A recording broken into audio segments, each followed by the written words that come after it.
Mari kita bersama-sama membuka Alkitab. Kita hari ini akan merenungkan Roma pasal pertama, ayat 18. Roma pasal pertama, ayat 18. Kita akan membacanya bersama-sama. 2, 3. Sebab murka Allah nyata dari surga atas segala kefasikan dan kelaliman manusia, yang menindas kebenaran dengan kelaliman. Kita baca sekali lagi, 2, 3. Sebab murka Allah nyata dari surga atas segala kefasikan dan kelaliman manusia, yang menindas kebenaran dengan kelaliman. Mari kita berdoa. Bapa dalam surga, kiranya Tuhan terus membentuk kami melalui firman. Kami boleh mengerti siapakah Engkau, dan kami juga boleh mengerti dan memahami siapakah diri kami, sehingga kami boleh berespon yang sepatutnya sebagai ciptaan-Mu berdasarkan apa yang Kau sudah wahyukan kepada kami, sehingga kami boleh hidup, bertingkah, berpikir, merasa seperti anak-anak Tuhan, dan biarlah firman-Mu senantiasa boleh mengiring kami, menuntun kami, dan mengawal kami. Kiranya Tuhan boleh memberkati hari ini sekali lagi. Tuhan boleh menganugerahkan pengertian kepada kami. Tolong kami menjadi pelaku firman-Mu. Dalam nama Tuhan Yesus kami berdoa. Amin. Saudara, kita sudah melewatkan dan sudah menyelesaikan satu bagian, dan kita sekarang masuk ke dalam bagian yang baru. Sebelumnya kita membahas bahwa Paulus ingin memberitakan Injil ke Spanyol, dan dia mampir ke Roma. Dan dia mengatakan dia bersiap, dia sedia untuk memberitakan Injil di sana. Dan kalau kita tanya Paul, kenapa engkau begitu bersedia untuk memberitakan Injil di kota Roma dan mengajak orang-orang untuk memberitakan Injil ke Spanyol? Maka Paulus akan mengatakan, karena aku tidak pernah malu akan Injil. Karena aku memiliki keyakinan yang demikian kokoh akan Injil. Kalau kita bertanya lagi, Paulus, mengapa engkau begitu yakin dan begitu kokoh keyakinanmu akan Injil? Karena di dalam Injil itu adalah kuasa Allah, power of God. Kuasa yang seperti apa, Paul? Mengapa engkau begitu confident dengan kuasa itu? Karena Injil adalah kuasa Allah untuk menyelamatkan setiap orang yang percaya. Lalu kemudian kita bertanya lagi, Paulus, bagaimana Injil menjadi kuasa Allah yang menyelamatkan setiap orang percaya? Paulus akan menjawab, karena melalui Injil Allah menyatakan kebenarannya. Bagaimana dia menyatakan kebenaran itu sehingga setiap orang yang berdosa akhirnya di dalam Tuhan dia bisa mengenakan kebenaran Allah di situ. Sehingga kebenaran Allah boleh diimputasikan, boleh dikenakan kepada orang berdosa tersebut. Itu adalah tema utama dari Injil, yaitu bagaimana orang yang berdosa menjadi benar di hadapan Allah. Maka minggu lalu kita membahas 2 ayat 16 dan ayat 17, menjadi ayat yang sangat penting untuk memahami anugerah Allah, untuk memahami penebusan di dalam kitab suci. Hanya melalui iman kepada Yesus Kristus, maka seseorang itu dibenarkan. Lalu muncul pertanyaan lagi, kenapa semua itu perlu ya Paulus? Kenapa itu menjadi sebuah kabar baik?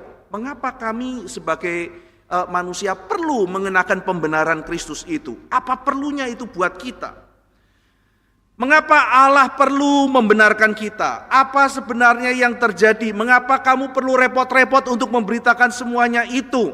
Yang disebut Injil atau berita sukacita itu adalah berita bagaimana saya bisa dibenarkan oleh iman. Tapi kenapa semuanya itu harus saya alami?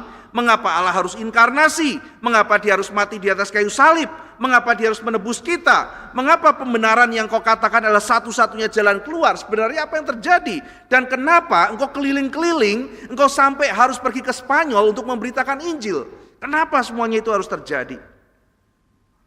Saudara, maka Paulus akan menjawab, sebab murka Allah nyata dari surga atas kebebalan dan kefasikan manusia yang menindas kebenaran dan menggantikannya dengan dusta.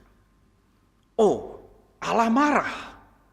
Kenapa Allah marah, Paulus? Kenapa manusia menindas kebenaran? Bagaimana caranya mereka melakukan hal itu, Paulus? Ya, mereka sudah mengetahui tentang Allah. Apa yang sudah mereka perlu ketahui tentang Allah sudah nyata buat mereka. Tapi mereka menindas kebenaran dan menggantikannya dengan dusta. Maka saudara sekalian, melalui pembukaan ayat 18 ini, nanti sampai pasal 3 ayat 20, Paulus membahas mengenai mengapa kita perlu Injil. Paulus akan membahas mengenai kondisi manusia yang berdosa dan bagaimana Allah berespon terhadap manusia yang berdosa itu. Maka kalau di ayat 16 kita menemukan ayat di mana Allah menyatakan kekuatannya. Injil adalah kekuatan Allah. Jadi bicara mengenai power of God. Ayat 17, Allah menyatakan kebenarannya. Melalui Injil dinyatakan righteousness of God. Nanti ayat 19 dan 20 melalui alam semesta Allah menyatakan kemuliaannya, glory of God. Jadi ada power of God, ada righteousness of God, ada glory of God, tapi ada ayat 18 saudara, wrath of God, kemarahan Allah. Maka Paulus menjelaskan mengenai murka Allah akan kejahatan manusia. Saudara, Allah adalah Allah yang mulia, Allah adalah Allah yang berkuasa, Allah adalah Allah yang benar. Dan kita melihat perjanjian baru juga mengajarkan Allah adalah Allah yang kasih. Saudara sekalian, tetapi pengajaran Allah yang kasih tidak boleh melupakan Allah yang benar. Allah yang kasih juga tidak boleh melupakan Allah yang marah dan murka terhadap dosa. Maka menghilangkan ajaran mengenai manusia ini berdosa dan Allah adalah Allah yang murka akan dosa, itu mengurangi kemurnian Injil. Kita tidak bisa mengatakan Allah itu cinta kasih, sudahlah semuanya diampuni saja. Semuanya tidak ada yang bermasalah, tidak ada dosa dalam dunia. Semua dipahami dan ditoleransi oleh Allah. Itu bukan ajaran kitab suci. Maka kita menekankan Allah yang adalah kasih. Tapi kita juga menekankan Allah yang adalah adil, Allah yang adalah benar. Dan Allah yang mencintai kebenaran adalah Allah yang membenci dosa. Ini ajaran kitab suci, saudara. Maka sekarang Paulus perlu menjelaskan mengenai murka Allah atas kejahatan manusia. Paulus mau menggambarkan sebuah panggung yang sangat gelap untuk nanti di ayat selanjutnya, di ayat pasal 3 ayat 21, bagaimana kemunculan Injil itu bisa begitu terang benderang. Saudara, kalau kita memberitakan Injil, saudara-saudara sekalian gini, ya sekarang saya memberitakan kabar baik. Anak-anak pikir ya ada kabar baik, tapi apa kabar buruknya? Kenapa perlu kabar baik? Kenapa saya perlu juru selamat? Kenapa saya perlu diselamatkan? Diselamatkan dari apa? Emang saya kenapa kok saya perlu diselamatkan? Maka Paulus menjelaskan apa yang terjadi pada manusia. Panggungnya sangat gelap, sehingga berita Injil itu perlu ditunggu-tunggu. Paulus mulai dari ayat 18, nanti sampai pasal 3 ayat 20. Bagaimana kondisi kita yang berdosa, lalu kemudian kita di bawah murka Allah.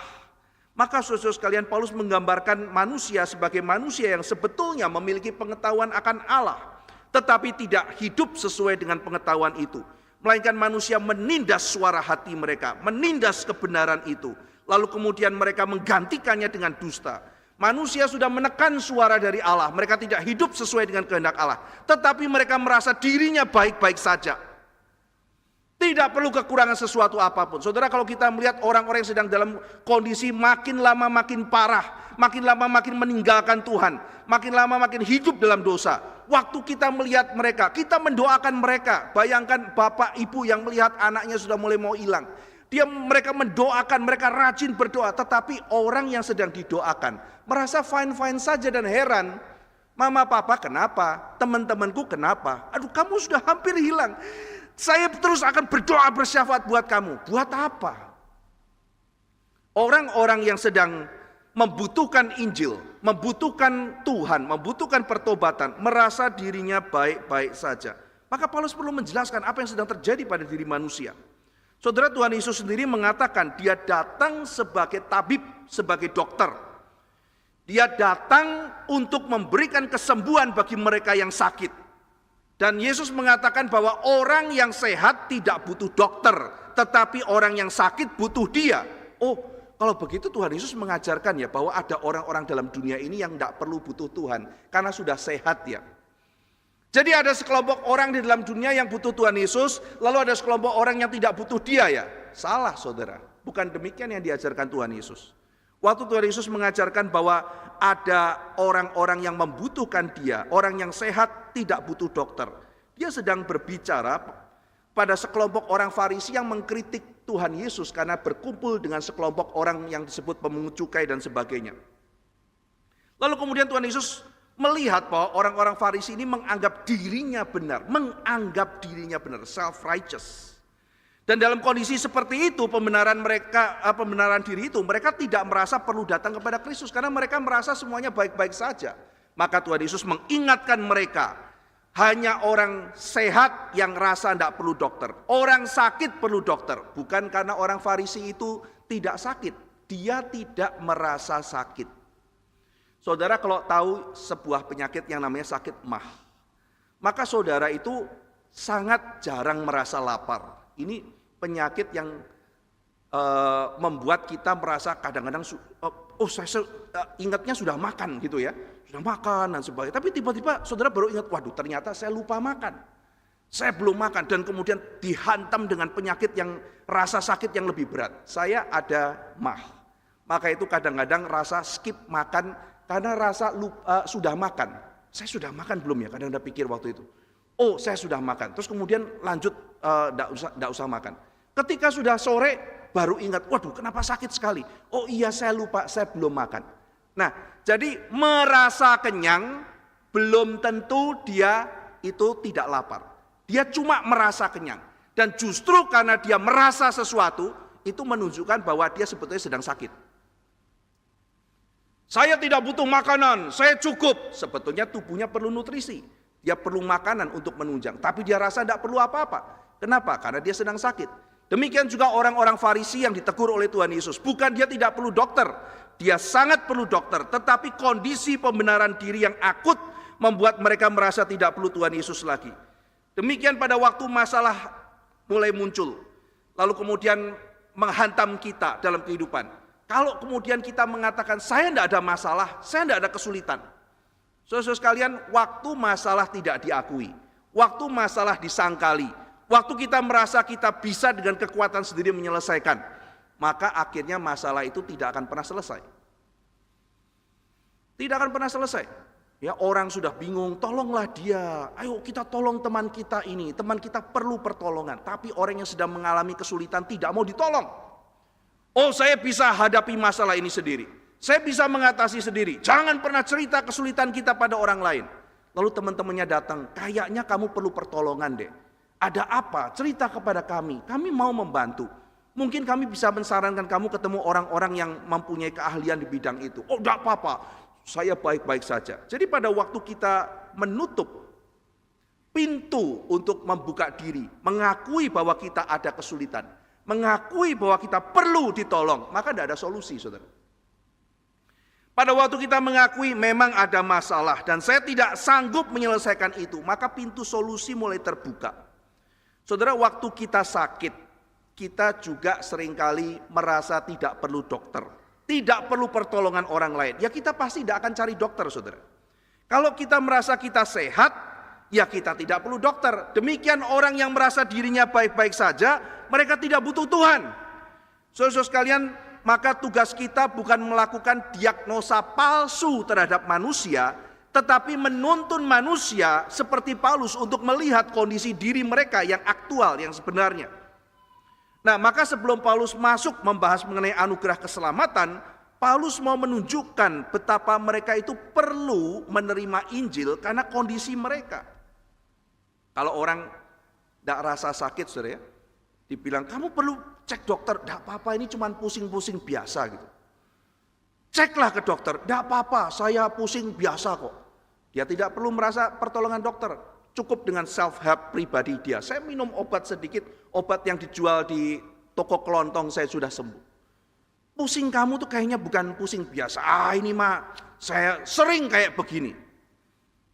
Saudara, ketika almarhum ayah saya waktu itu pernah dicek, datang ke rumah sakit.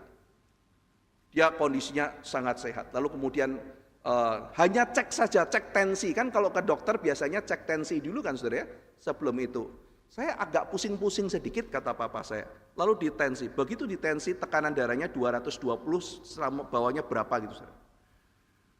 Langsung dokter mengatakan sekarang juga langsung masuk ke rumah sakit. Papa saya bilang enggak apa-apa dok, kayak begini biasa gitu. Kita kan ketakutan, saya kan enggak tahu apa itu 220 begitu kan saudara ya. Lalu dokter bilang, ini sudah harus masuk rumah sakit ini. Enggak apa-apa dok, saya cuma pusing-pusing sedikit, minta obat. Harus opname gitu. Lalu papa saya dimasukkan, sambil dibawa itu dia bilang, kamu tenang aja Ivan, saya enggak apa-apa gitu. Saudara, dokter menjelaskan, justru karena papamu ini ada kuat, sehingga ini orang biasa sakit 220 sudah gak karu-karuan. Dia masih bisa jalan kaki setir, pergi ke rumah sakit masih santai-santai. Ini justru yang bahaya. Kenapa bahaya dok? Karena dia gak rasa. Dia cuma sakit pusing sedikit itu sudah 220. Nah saudara sekalian, maka kita melihat orang yang rasa dirinya sehat, orang yang rasa dirinya tidak perlu ditolong, ya dia nggak akan cari dokter. Kalau papa saya waktu itu nggak pusing, nggak ketahuan saudara, celaka. Untung ketahuan, langsung cepat dibawa ke rumah sakit. Ya langsung masuk ke kamar opname. Nah saudara sekalian, maka di situ kita perlu menyadari bahwa kondisi yang sebenarnya akan manusia itu seperti apa. Kenapa manusia memerlukan Injil? Nah nanti Paulus akan menjelaskan saudara bahwa kita semuanya, tidak peduli orang Yunani, tidak peduli orang Yahudi, semuanya perlu Injil. Loh kalau misalnya orang Yunani perlu Injil, bagaimana kita menjelaskan? Kan mereka tidak pernah mendapatkan hukum dari Tuhan. Orang Yahudi dapat hukum. Kalau mereka sudah dapat hukum lalu menyimpang, ya itu wajar. Ini kan orang Yunani belum pernah diberikan hukum oleh Tuhan. Kenapa dibilang mereka melanggar hukum? Karena sebetulnya pengetahuan akan Allah melalui alam itu sudah demikian nyata buat mereka, tapi mereka tetap menindas kebenaran.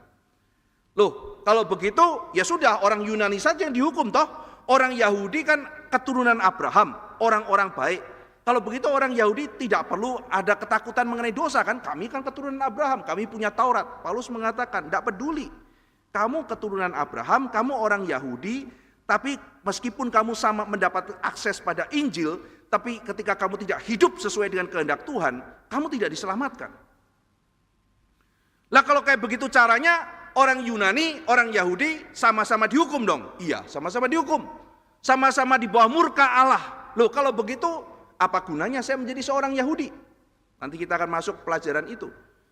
Kalau sama-sama di bawah murka Allah, saya menjadi Kristen belum tentu saya diselamatkan, saya dibaptis belum tentu saya diselamatkan, saya kemudian ikut perjamuan kudus belum tentu saya diselamatkan, saya lahir dari keluarga Kristen, untungnya apa? Kalau gitu saya tidak ada gunanya dong lahir dari keluarga Kristen.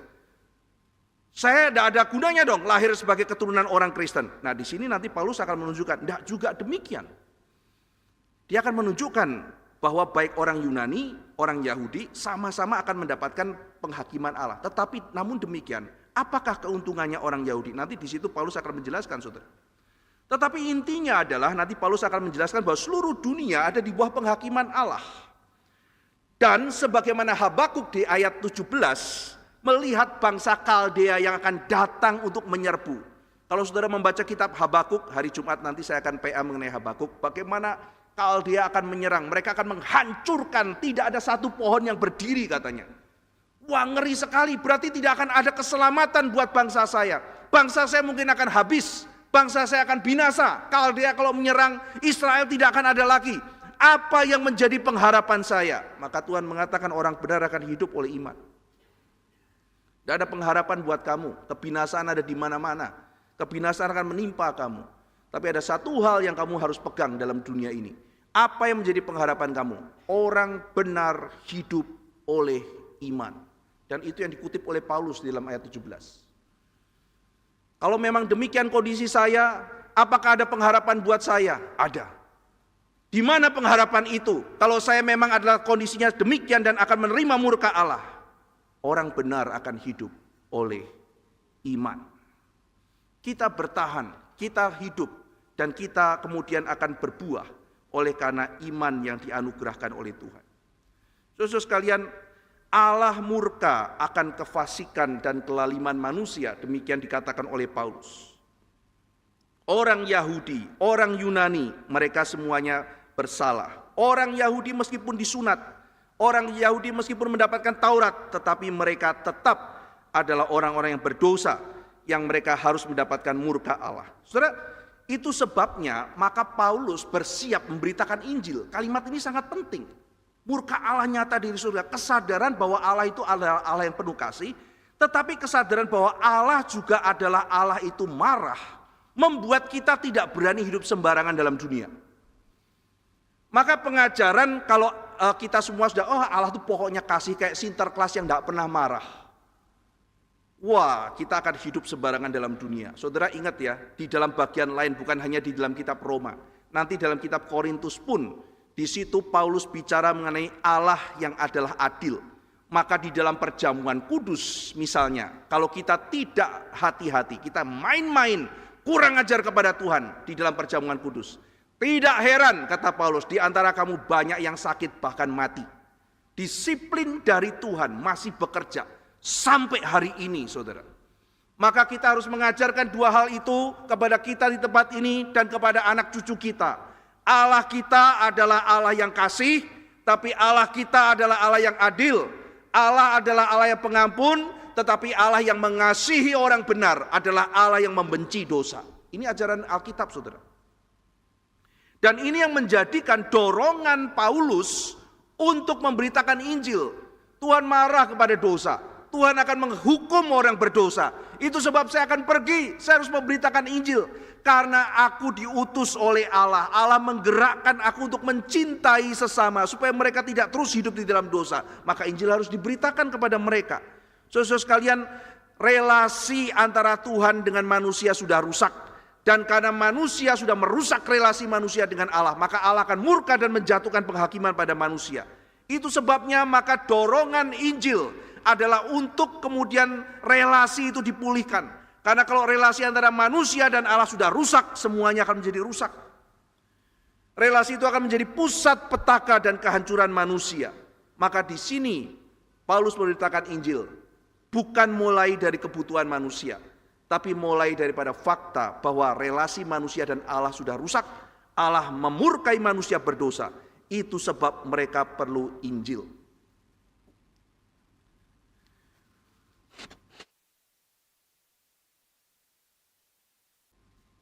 Kita diselamatkan dari apa, saudara? Kita diselamatkan dari murka Tuhan. Banyak orang di zaman sekarang, saudara, takut kalau orang itu akhirnya tidak mau jadi orang Kristen. Mereka pergi. Mereka tidak mau Tuhan. Kalau dikasih tahu bahwa Tuhan itu marah. Oh, Tuhan itu tidak pernah marah. Tuhan itu cinta. Jangan ajarkan Tuhan marah. Nanti orang tidak mau jadi orang percaya. Saudara, kita menjelaskan Allah. Allah menjelaskan dirinya, menyatakan dirinya sebagai Allah yang marah. Bagaimana mungkin kita orang yang harus setia kepada firman-Nya mengajarkan Tuhan yang berbeda dari Tuhan yang memang begitu. Oh, saya mau membela Allah.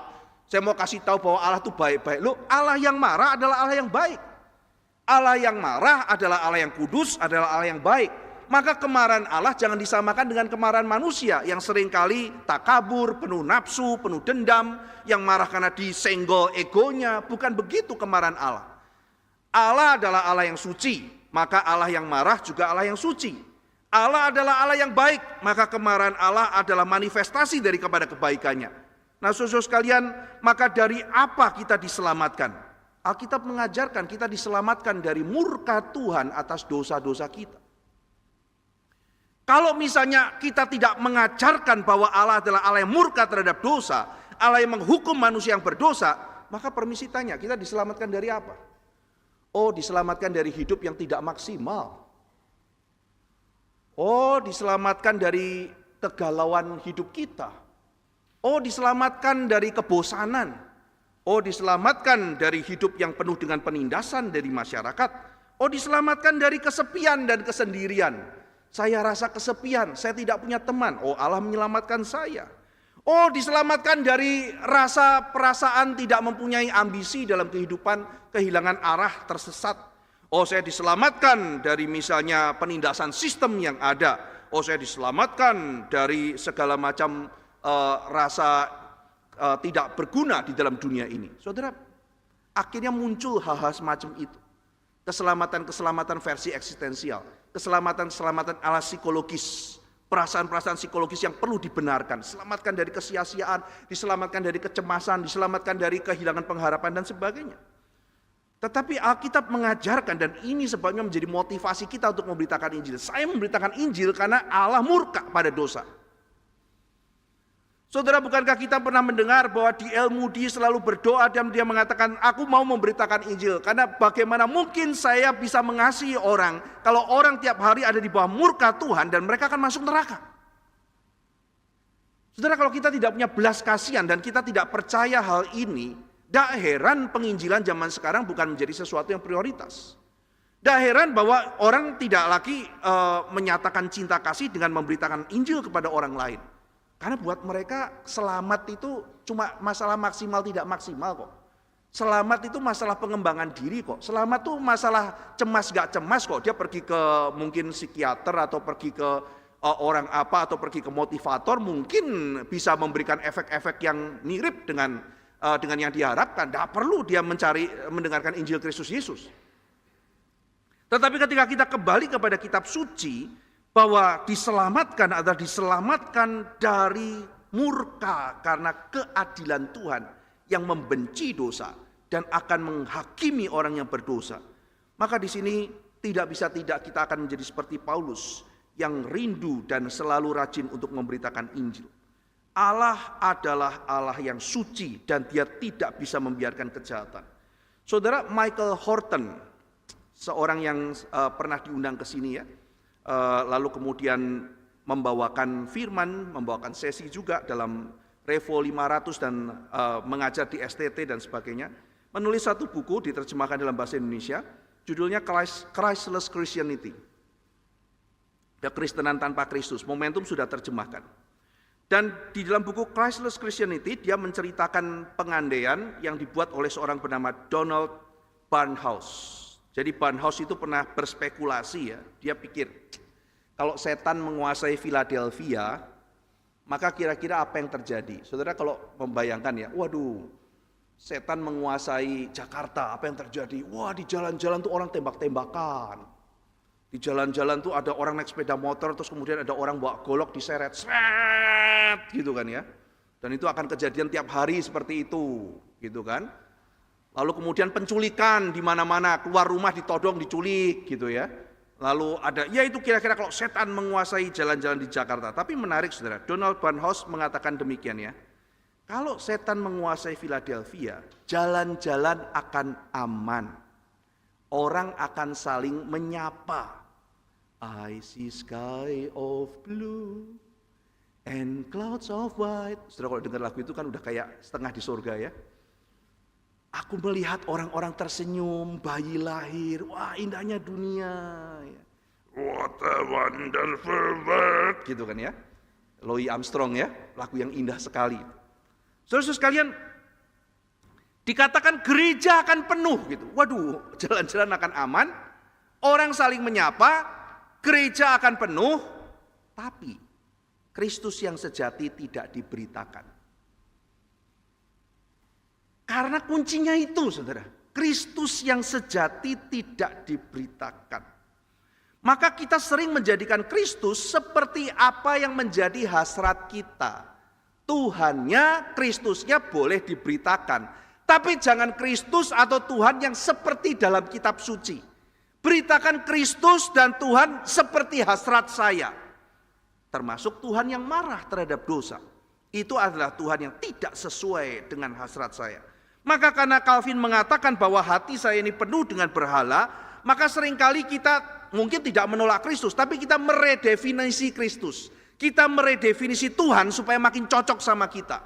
Jadi mereka kadang-kadang kita sudah tidak peduli lagi apa kata Alkitab. Yang penting sekarang Tuhan harus cocok dengan saya. Kalau Tuhan tidak cocok dengan saya redefinisi Alkitab. Seperti orang Israel yang membuat lembu emas. Mereka tidak menolak Yahweh saudara. Mereka percaya mereka menyembah Yahweh. Apa kata mereka? Inilah Yahweh yang melepaskan kita dari tempat perbudakan. Lembu emas itu Yahweh, saudara.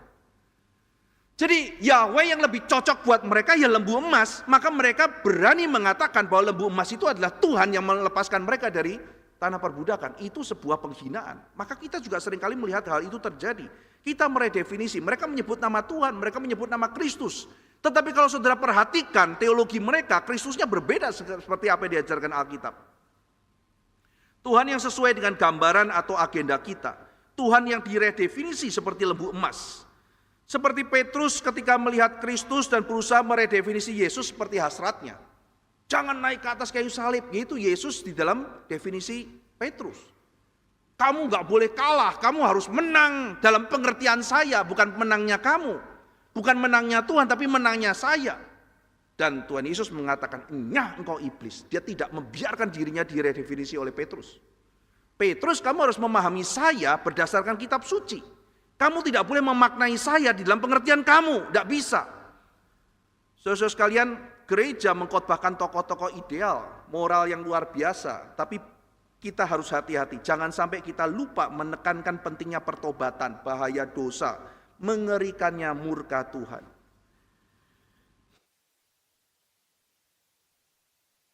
Bisa dijadikan buku panduan moral. Beranilah seperti Daniel, berkorbanlah seperti Abraham. Tetapi seringkali kita lupa bahwa tokoh-tokoh Alkitab itu dicatat sebagai contoh bahwa manusia itu berdosa dan membutuhkan penebusan. Itu sebabnya kalau saudara mempelajari Show Me Jesus, ada satu benang merah yang menarik yang ditarik di situ. Show Me Jesus mencoba untuk tidak berhenti kepada penafsiran yang sifatnya, saudara tahu ya, materi sekolah minggu itu loh, Show Me Jesus itu ya. Dia tidak mencoba untuk jatuh kepada penafsiran yang sifatnya karakter gitu ya. Jadi beranilah seperti Daniel. Dia tidak berhenti di situ. Dia mau menunjuk bahwa setiap karakter itu nanti menunjuk kepada Kristus, bahwa kita manusia itu adalah berdosa dan kita membutuhkan Kristus. Jadi ada usaha untuk melakukan itu di dalam kurikulum Show Me Jesus. Saudara sekalian, anak-anak dibesarkan oleh orang tua yang mungkin tidak bersalah, yang sempurna, itu figur yang mau ditampilkan mungkin oleh orang tua mereka. Sehingga anak-anak merasa bahwa mereka tidak butuh Kristus, mereka besar, mereka hebat karena perbuatan baik, tidak perlu bertobat, aku sudah baik. Saudara sekalian, itu sebabnya orang merasa, ya sudah, saya ke gereja itu yang saya butuhkan adalah tips. Saya tidak membutuhkan pertobatan lagi karena saya sudah cukup baik. Dosa itu dianggap sebagai kesalahan, dan celakanya semua manusia tidak ada yang tidak bersalah. Dosa itu manusiawi. Kadang-kadang saya mendengar orang ketika speech mengatakan, bukankah dosa itu manusiawi? Aduh gitu ya, dosa nggak manusiawi, kelemahan itu manusiawi. Dosa tidak semua kelemahan adalah dosa, saudara. Iya kan? Kita manusia pasti ada kelemahan. Tidak semua kelemahan adalah dosa. Tapi manusia tidak dicipta untuk dosa. Maka dosa itu tidak manusiawi. Itu merendahkan kemanusiaan kita. Saya berdosa. Siapa sih yang gak berdosa? Memang itu fakta. Universalitas dosa. Kalimat selanjutnya, dosa itu manusiawi. Tidak loh. Tidak. Itu bukan part of our nature, dosa itu. Jadi jangan pernah mengatakan dosa itu sangat manusiawi sekali. Memang kita ini adalah manusia yang dicipta berdosa. Lebih celaka lagi teologi itu. Kita ini manusia yang memang dicipta untuk berdosa. Waduh, bukan begitu saudara. Dosa itu akhirnya kok dijadikan semacam manusiawi ya. Sehingga kalau dosa itu manusiawi berarti natural, bagian dari alam, memang sudah kayak begitu. Maka solusi daripada dosa itu apa? Solusi daripada dosa itu adalah pendidikan. Jadi itu sebabnya Tuhan tidak perlu kok, ini dosa, ini manusiawi. Ya, jadi kalau dibilang berdosa lo gitu, ya tidak apa-apa, memang manusiawi kok. Siapa yang, saudara ingat ya, kita harus membenci dosa, karena itu yang diajarkan kitab suci. Dosa sekarang menjadi sesuatu yang kelihatan begitu natural, padahal tidak. Misalnya saudara ya, dikatakan ini, sampah kamu, kurang ajar, saya bukan sampah, kamu kan sampah, memang manusiawi kan kamu sampah. Natural kan, memang kan kamu sampah, enggak gitu kan ya. Kita kalau dibilang itu kan marah saudara, karena itu bukan natur kita kok, itu menghina dignitas kita. Dosa juga demikian saudara. Maka kata dosa itu bukan kelemahan, kita memang dicipta dengan kelemahan. Kita punya kelemahan, maksudnya kita tidak super power. Tetapi kita tidak dicipta untuk berdosa saudara, kita dicipta untuk hidup kudus di hadapan Tuhan. Maka orang yang mengatakan dosa itu manusiawi, solusinya adalah bimbingan, solusinya adalah pendidikan, itu tidak sesuai dengan ajaran kitab suci. Nah saudara sekalian, maka Allah bukan sekedar mau melepaskan kita dari kebodohan. Allah bukan sekedar melepaskan kita dari kesepian. Allah bukan mau melepaskan kita dari kesesakan hidup. Kalau demikian Kristus tidak lagi menjadi penting, saudara. Saudara kalau kita ibadah sekarang ya, tidak ada darah kan ya. Suasananya agak beda kan. Sekarang kalau kita ibadah memang suasananya lebih nyaman, ada AC, ada apa begitu kan ya. Ada situasi yang menyenangkan. Tetapi saudara masih mengingat ya, dulu kalau mereka ibadah di zaman perjanjian lama misalnya, apa yang ada di situ saudara? Persembahan korban, darah yang tercurah dan sebagainya. Ada suatu suasana apa saudara? Ada suasana ada yang mencurahkan darah untuk mengganti saya. Saudara bisa membayangkan perasaan itu ya. Ada sesuatu yang tercurah, ada yang mengganti saya, ada yang mati buat saya. Ada yang mati, ada kematian mengganti kematian. Kematian saya diganti oleh kematian Kristus. Saudara, maka AC tidak boleh mengganti hal-hal yang memang fundamental. Kita bersyukur Tuhan memberikan segala kelimpahan seperti itu pada kita. Tetapi jangan jadikan dosa itu menjadi romantik. Jangan jadikan dosa itu menjadi sesuatu yang manusiawi. Lalu kemudian kalau begitu Tuhan Yesus hanya menjadi cheerleader, saudara. Ya, kamu bisa, gitu kan ya. Oh, saya nggak bisa. Saya masih ingat, saudara, ada satu film yang saya sangat suka waktu dulu. Mungkin banyak anak juga suka di zamannya saya. Film serial judulnya MacGyver. MacGyver itu membuat anak-anak di sejaman saya itu kalau ulang tahun minta hadiahnya adalah pisau Victorinox. Ya, dia selalu kemana-mana membawa pisau itu yang bisa untuk membuka dan sebagainya. Ya, anak-anak zaman saya suka sekali, apalagi kalau punya yang satu set, itu kebanggaan gitu ya. Dan zaman dulu itu mahal, sekarang mah pergi ke toko-toko udah banyak yang jual dan itu harus kadang-kadang dari luar negeri orang bawakan oleh-oleh. Wah, itu menjadi sesuatu kebanggaan orang-orang di zaman dulu. Dan saya masih ingat saudara, satu kalimat motivasi yang terus diberikan oleh MacGyver kepada orang lain. Jadi ketika orang nggak bisa, mau jatuh ya, mobilnya mau jatuh, dia kemudian harus mau tali, saya tidak bisa, saya tidak kuat. Terus diberikan semangat oleh MacGyver. Kamu bisa, kamu pasti bisa. Oh, itu dia bisa saudara. Oh, manusia itu sebetulnya bisa, yang dibutuhkan itu cuma semangat. Ya memang ada momen-momen seperti itu bukan? Ada orang perlu semangat.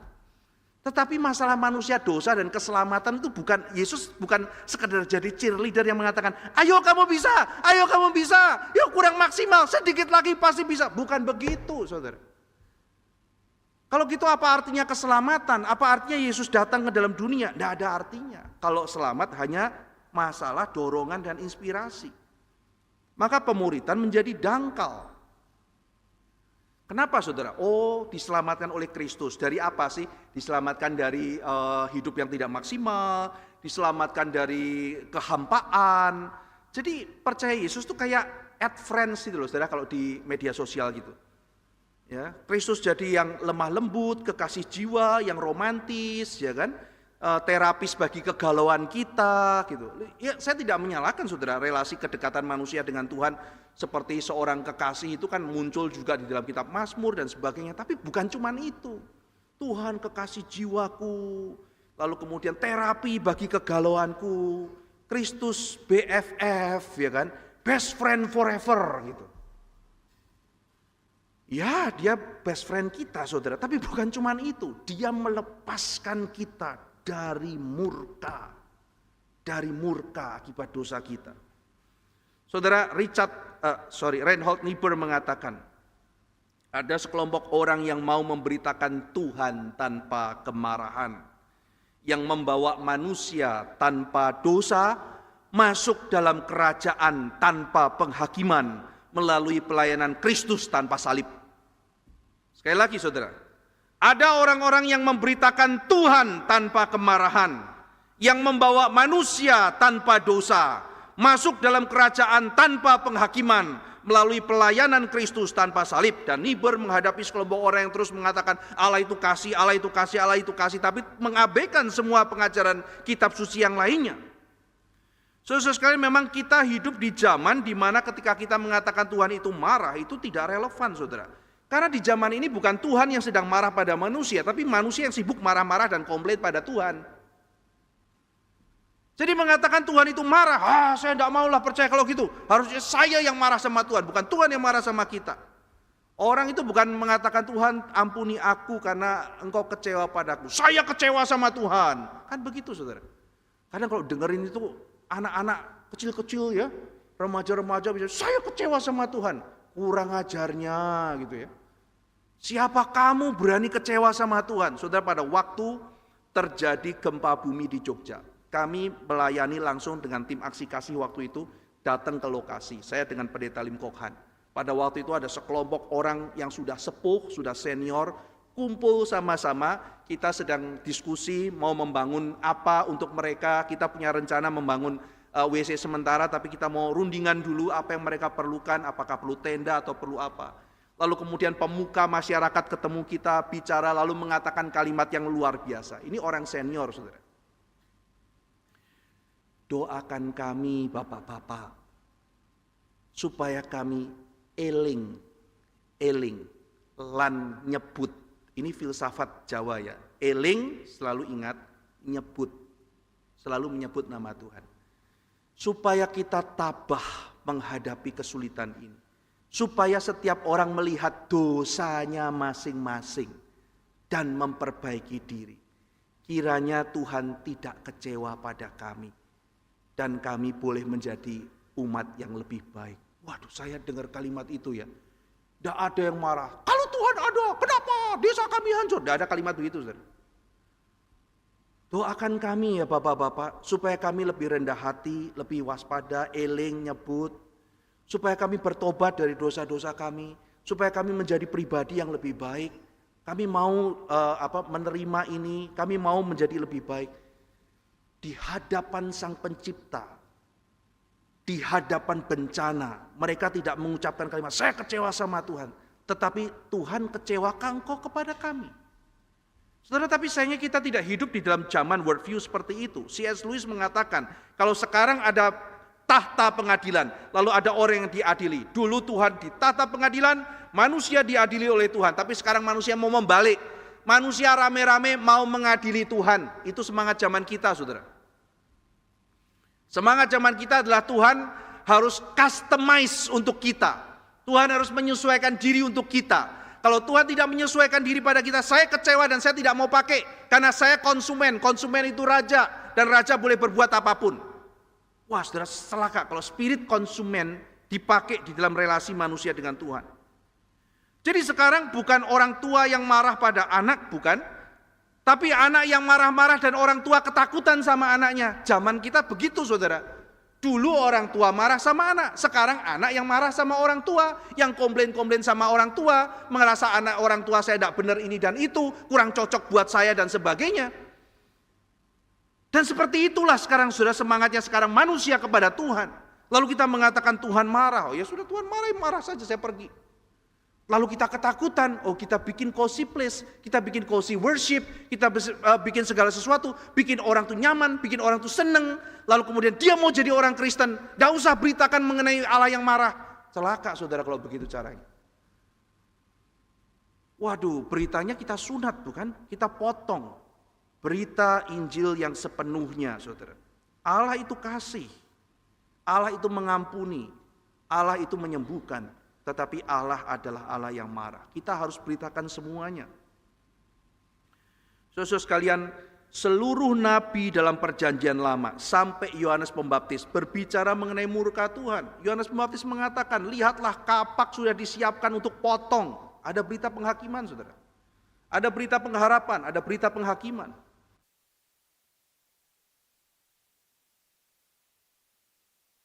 Teolog-teolog liberal mengatakan, sudahlah kita jangan bicara mengenai murka Allah. Agama jangan dibangun di atas rasa takut, dibangun di atas cinta, bukan? Itu primitif, agama yang menimbulkan rasa takut. Itu ayah zaman Victorian kalau pakai analisisnya Freudian ya. Itu ayah kuno itu, ayah zaman kuno itu marah-marah. Dan bukankah ayah itu sudah harus diganti? Allah dalam PL itu marah-marah, Allah dalam PB itu cinta kasih. Jadi kita sekarang berbeda, kita bukan Allah yang papa yang marah, itu papa dulu. Papa sekarang lah papa yang lebih generous, papa yang menyentuh hati. Saudara sekalian, ini bukan masalah papa model zaman apa. Ini bicara mengenai ini memang yang diajarkan kitab suci. Allah memang adalah Allah yang menyentuh hati manusia, Allah yang penuh cinta kasih, tetapi Allah juga Allah yang tegas terhadap dosa.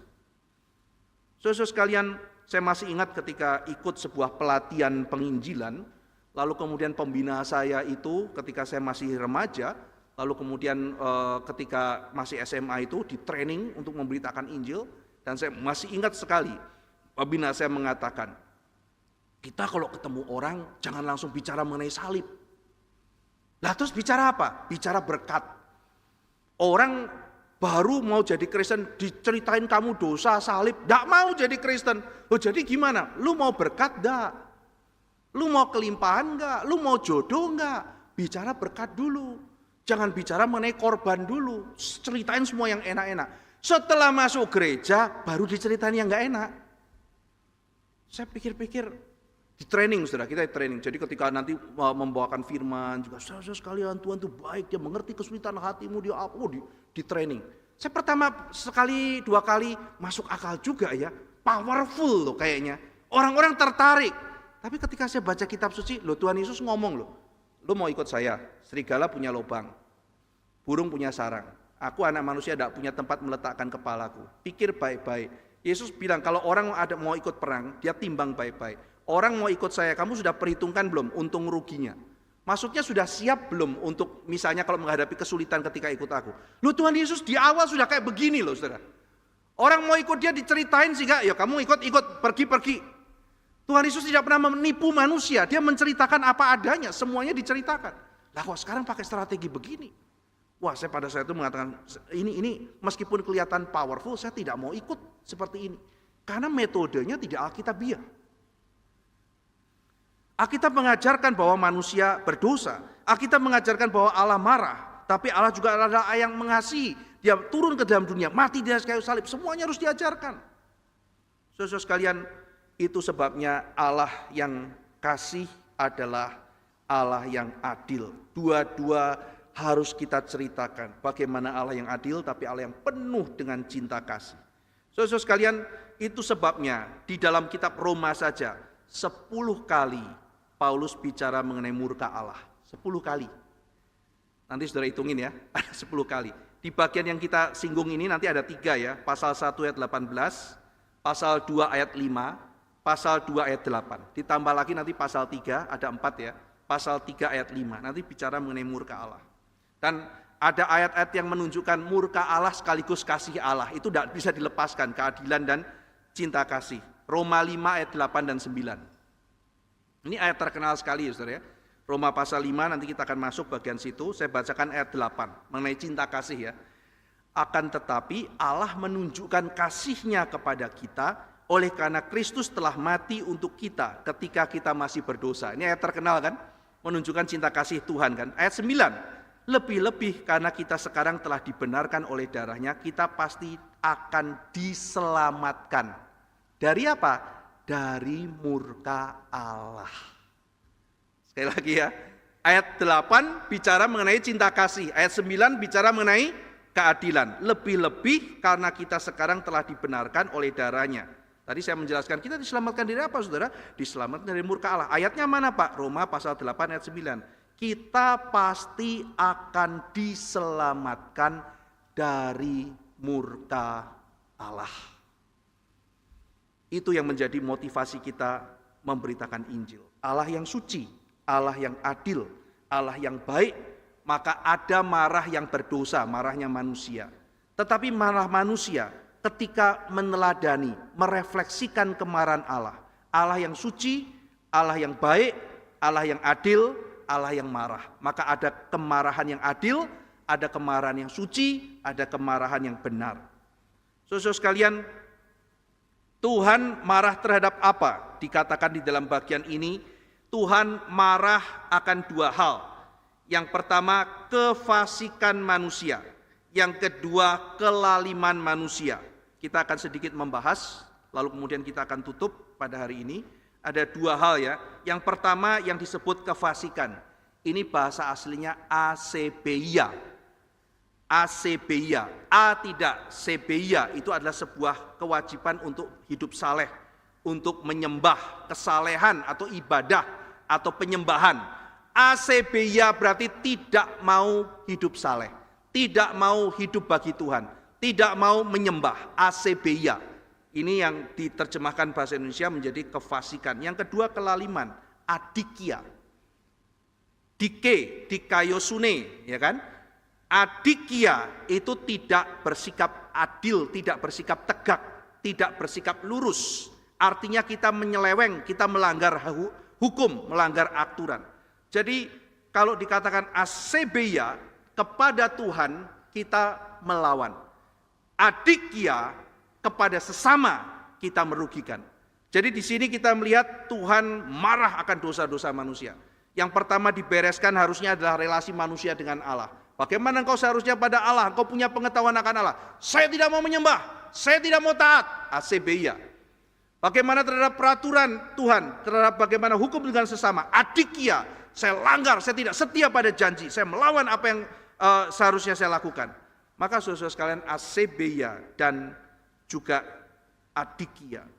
Maka pertama kali harus dibereskan adalah mengenai bagaimana manusia harus godliness. Pertama kali asebeia, ungodliness. Lalu kemudian manusia unrighteousness. Dua hal ini perlu dibereskan. Dua hal ini perlu dikembalikan. Bagaimana wujud asebeia? Bagaimana wujud adikia? Kita nanti akan melihat di dalam bagian-bagian selanjutnya bagaimana manusia mulai menyembah berhala. Bagaimana manusia akhirnya dihukum oleh Tuhan. Diserahkan kepada nafsu mereka. Bagaimana kejatuhan atau degradasi moral terjadi. Sebagai penghakiman daripada Allah. Nanti kita akan melihat ada kemarahan Allah dua macam. Kemarahan secara aktif dan kemarahan justru dengan cara Tuhan tidak intervensi. Saudara, kalau di dalam brosurnya dibuat oleh Kartika kan murka Allah nyata dari surga, itu kan ada gambar petir, saudara. Ceder, nanti ada sih kemarahan yang model kayak begitu, ya kan? Nah itu ada gambar petir berjalan. Tapi nanti ada tipe kemarahan yang justru bukan petir menyambar, saudara. Dibiarin manusia terus akhirnya rusak, makin rusak di dalam dosa mereka. Jadi nanti kita akan melihat ada tipe kemarahan Allah. Kini ada orang banyak berbuat jahat, kenapa engkau diam saja? Diamnya Allah, tidak intervensinya Allah, menjadi bagian juga daripada ekspresi kemarahan Allah dan menjatuhkan hukuman. Supaya mereka terus makin bertambah jahat. Nanti kita akan melihat hal itu. Bagaimana Allah membiarkan orang-orang jatuh ke dalam degradasi moral. Sehingga akhirnya di situ menjadi penghakiman daripada Tuhan. Kiranya pada hari ini, sekali lagi kita boleh belajar mengenai sifat Allah. Karakter Allah kita, Allah yang kasih, Allah yang adil, Allah yang murka terhadap dosa. Dan ini menjadi bagian yang membuat kita juga belajar apa artinya takut akan Allah. Ya, saya hormat, tetapi saya juga tidak boleh hidup sembarangan di hadapan Tuhan. Karena Allah yang murka juga masih pada hari ini, saudara. Dia adalah Allah yang murka terhadap orang berdosa. Itu membuat kita giat memberitakan Injil. Kita kemudian rajin mengingat perintah Tuhan untuk kita memberitakan Injil. Supaya orang-orang yang kita kasihani tidak akhirnya mendapatkan murka dari Tuhan. Mari kita berdoa. Bapa dalam surga, hari ini kami belajar makin lengkap akan karakter Tuhan. Kami tahu bahwa Allah adalah Allah yang kasih, mengampuni dosa, turun ke dalam dunia, mati di atas kayu salib. Karena cintamu yang demikian besar pada kami. Tapi hari ini kami diingatkan kembali melalui Paulus membahas kitab Roma. Bahwa Allah yang penuh cinta kasih adalah Allah yang adil. Adalah Allah yang murka terhadap dosa. Dan murka Allah nyata dari surga. Atas kefasikan dan kelaliman manusia. Tuhan tolong kami ya Tuhan. Ampunilah dosa-dosa kami. Dan kami bersyukur untuk keselamatan yang Tuhan berikan. Melalui Tuhan Yesus Kristus. Melalui imputasi daripada kebenaran Kristus. Di dalam hidup kami. Yang kami terima melalui iman yang juga adalah anugerah Tuhan. Tuhan terima kasih untuk berita keselamatan ini. Dan Tuhan tolong kuatkan kami untuk kami juga membawa berita kebenaran ini kepada orang lain. Supaya orang lain juga ikut memuliakan Tuhan dan kemudian bersyukur kepada Tuhan karena menerima kebenaran. Terima kasih ya Tuhan, dalam nama Tuhan Yesus kami berdoa. Amin.